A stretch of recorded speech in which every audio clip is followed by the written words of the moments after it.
बच्चों, जैसे कि आप जानते हो कि मैं आज आपको पढ़ाने जा रहा हूँ साउंड के बारे में। Good evening to all of you and a very warm welcome to my this video. मैंने आपको आज साउंड पढ़ानी है। साउंड के बारे में आपने पहले भी पढ़ा होगा, 8th क्लास में भी। आपके 9th क्लास की NCERT स्टेट बोर्ड की सिलेबस की जो बुक है उसमें 6 चैप्टर है।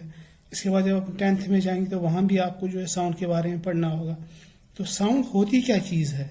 साउंड होती है आवाज़। जब साउंड को हम क्या कहते हैं? साउंड होती है सिंपल अल्फाज में आवाज़। जैसे कि आप डिफरेंट आवाज़ सुनते हैं जब आप घर में होते हैं, आप शाम को रेडियो ऑन करते हैं, आप गाने सुनते हैं, आप म्यूजिक सुनते हैं, आप न्यूज़ सुनते हैं। जब आप सुबह उठते हैं तो परिंदे चाहते हैं, तो जैसे लाइट तो डिफरेंट काइंड्स ऑफ साउंड्स आप सुनते रहते हैं दिन भर। जब आप स्कूल जाते हैं तो आप रास्ते में गाड़ियों की आवाज़ें सुनते हैं। Different kinds of sounds are there. तो साउंड्स की जो है डिफरेंट काइंड्स है, आप सुनते रहते हैं। लेकिन साउंड प्रोड्यूस कब होती है? अगर मैं आपसे कहूँ आप क्लैप कर लो, जब आप दो हाथों को आपसे मिलाएंगे तो उस टाइम भी साउंड, क्लैप करने से साउंड प्रोड्यूस होती है। तो क्लैप करने से कैसे साउंड प्रोड्यूस हो गई? क्लैप करने से ऐसे साउंड प्रोड्यूस हो गई क्योंकि जब आपने दो हाथों को मिलाया तो उसमें क्या होगा, जैसे आपने पहले पढ़ा होगा law of conservation of energy. Law of conservation of energy में क्या कहा जाता है? Law of conservation of energy में कहा जाता है कि energy can neither be created not destroyed. और एनर्जी के बारे में आपने पढ़ा होगा। एनर्जी क्या होता है? जब आप क्लैप करते हैं तो एनर्जी यूटिलाइज होती है। वो कौन सी एनर्जी यूटिलाइज होती है? एनर्जी के डिफरेंट फॉर्म्स है। फॉर एग्जांपल एनर्जी की काइनेटिक एनर्जी, जैसे काइनेटिक एनर्जी है। पहले हम आपको बच्चों को समझेंगे एनर्जी क्या चीज़ होती है। एनर्जी के माने होते हैं ताकत। लेकिन ताकत क्या चीज़ होता है? इसको हम साइंस में कैसे डिफाइन करते हैं? एनर्जी होती है कैपेसिटी टू डू वर्क। हमारे में कितनी क्षमता है, हमारी कितनी काबिलियत है किसी काम को करने की, कैपेसिटी टू डू वर्क, इसको हम एनर्जी कहते हैं। और इसके बहुत डिफरेंट काइंड्स है। फॉर एग्जाम्पल काइनेटिक एनर्जी है, फॉर एग्जाम्पल पोटेंशियल एनर्जी है, फॉर एग्जाम्पल मैंने आपको भी बताया मैकेनिकल एनर्जी है। जैसे साउंड जब प्रोड्यूस होती है तो यूटिलाइज होती है मैकेनिकल एनर्जी, तो मैकेनिकल एनर्जी है। तो काइनेटिक एनर्जी क्या चीज़ होती है? काइनेटिक एनर्जी वो एनर्जी होती है जब आप मूवमेंट करते हैं, जब आप घर से निकलते हैं, आप अपने स्कूल तक जाते हैं, जब आप चलते हैं रास्ते में या घर में एक दूसरे से दूसरे जगह चलते हैं, उस टाइम जो एनर्जी जो आपकी बॉडी में होती है उसे कहते हैं काइनेटिक एनर्जी। काइनेटिक एनर्जी कहते हैं उस energy, it is that energy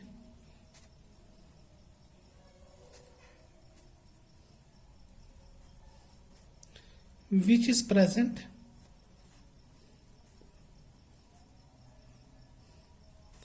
in a moving body. जब एक बॉडी मूव करती हुई रहती है उसमें जो एनर्जी होती है उसे हम काइनेटिक एनर्जी कहते हैं। इसके बाद पोटेंशियल एनर्जी। पोटेंशियल एनर्जी वो एनर्जी होती है जब एक बॉडी एक जगह बैठी होती है, उसमें जो एनर्जी होती है उससे हम कहते हैं इसमें पोटेंशियल एनर्जी है। तो it is that energy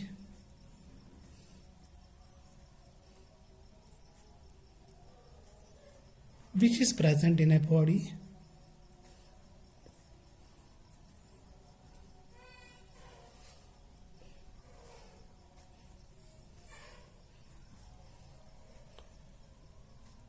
when it is at rest।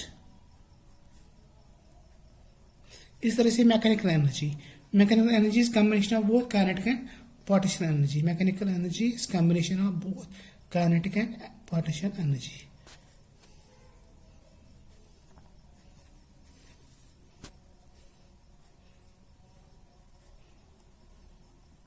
combination of both kinetic and potential energy. अच्छा, इसके बाद मैं आपको बता दूंगा कि हमने एनर्जी के बारे में क्यों बताया। मैंने आपको इसलिए एनर्जी के बारे में बताया कि जब भी साउंड प्रोड्यूस होती है इसमें कंजर्व होती है मैकेनिकल एनर्जी, उसमें यूटिलाइज होती है एनर्जी। जब तक हम एनर्जी को यूटिलाइज नहीं करेंगे, इसका इस्तेमाल नहीं करेंगे, तब तक जो है साउंड प्रोड्यूस नहीं हो जाएगी। जब हम कहीं पर साउंड प्रोड्यूस करने के लिए एनर्जी यूटिलाइज करते हैं, दो बॉडीज को स्ट्राइक करते हैं, बेसिकली क्या होता है कि उसमें होती है वाइब्रेशन। जब हम किसी बॉडी को स्ट्राइक करते हैं उसमें हम एनर्जी यूटिलाइज हो जाती है, उसमें वाइब्रेशन होती है, और वाइब्रेशन होने से क्या होता है कि साउंड प्रोड्यूस हो जाती है।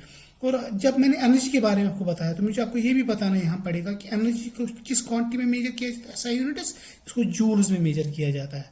और जूल जो थे, प्रेस्कॉट जूल हमारे एक साइंटिस्ट थे, उनके नाम पे इसका नाम जो है एनर्जी की यूनिट का नाम जो है जूल रखा गया है। अच्छा, जब आप चलेंगे हम वाइब्रेशन के बारे में। वाइब्रेशन के बारे में आपको बता दूं, जब तक वाइब्रेशन नहीं होती तब तक साउंड प्रोड्यूस नहीं होती है। साउंड प्रोड्यूस करने के लिए वाइब्रेशन बहुत ज़रूरी होती है।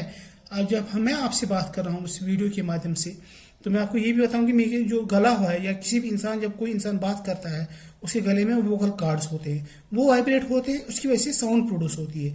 ये बात मैं इसलिए आपको कह रहा हूँ कि मैं समझता हूँ कि आपको ये क्वेश्चन कहीं कहीं एग्जाम्स में, जो आपके कॉम्पिटेटिव एग्जाम्स होते हैं या टैलेंट सर्च एग्जाम्स होते हैं, उनमें आपको ये क्वेश्चन पूछे जाते हैं, ह्यूमन बॉडी में या ह्यूमन गले में कैसी साउंड प्रोड्यूस हो जाती है। तो आप उसका आंसर लिख सकते हैं, vibration of vocal cords.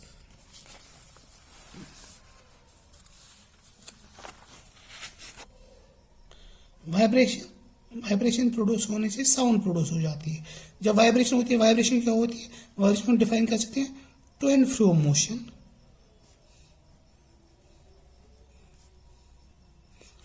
of a body around its mean position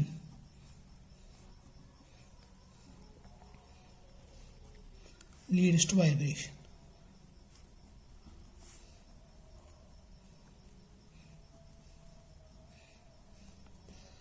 अच्छा, टू एंड फ्रो मोशन, अगर हम बॉडी लेते हैं जो उसकी टू एंड फ्रो मोशन होती है of a body around it is mean position leads to vibration. मैं आपको इस एग्जाम्पल के जरिए समझा सकता हूँ।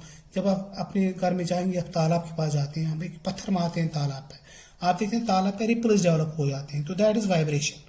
That is vibration. एक रिपल मूवमेंट नहीं करता है, बल्कि एक रिपल से जो आपने पत्थर फेंका उससे जो एनर्जी है, एक रिपल को लग गई, उसके बाद दूसरे रिपल को, उसके बाद तीसरे रिपल को, तो रिपल इफेक्ट जो है वो दैट इज वाइब्रेशन। और साउंड को प्रोड्यूस करने के लिए वाइब्रेशन मस्ट है, लेकिन साउंड को मैं आपसे तब बात कर रहा हूँ जब मेरी साउंड आप तक पहुंची जा रही है। ये जो साउंड पहुंच रही है आप तक, ये एक मीडियम से पास होके जाती है। मीडियम मस्ट है साउंड के लिए, यानी कि माध्यम, किस माध्यम से साउंड चलती है। अगर साउंड चलती है या सॉलिड में, या सॉलिड मीडियम में, या लिक्विड मीडियम में, या गैसस मीडियम में, वैसे मोस्टली हम जो है साउंड को प्रोड्यूस करते हैं गैस मीडियम में। अगर आप जाएंगे स्पेस में वैक्यूम होता है, वहां पर कोई साउंड प्रोड्यूस नहीं होती है, क्योंकि वहां पर वैक्यूम होता है, वहां पर कोई मीडियम ही नहीं होता है, इसलिए वहां कोई साउंड प्रोड्यूस नहीं होती है। साउंड मूवमेंट के लिए मीडियम की, साउंड एक जगह से दूसरी पहुंचने के लिए इसके लिए मीडियम बहुत आवश्यक होता है, बहुत जरूरी होता है। जी स्टूडेंट्स, ये मैंने आपको साउंड के बारे में बेसिक कॉन्सेप्ट बता दिया है।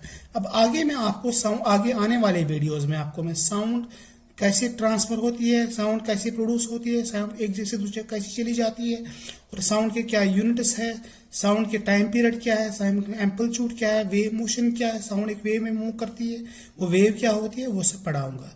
आपसे मेरी एक रिक्वेस्ट है, आप बेल आइकन पे को दबाकर मेरे इस चैनल को सब्सक्राइब करें, और आगे आपको मैं इससे भी अच्छी वीडियोस प्रोड्यूस करके दूंगा। शुक्रिया।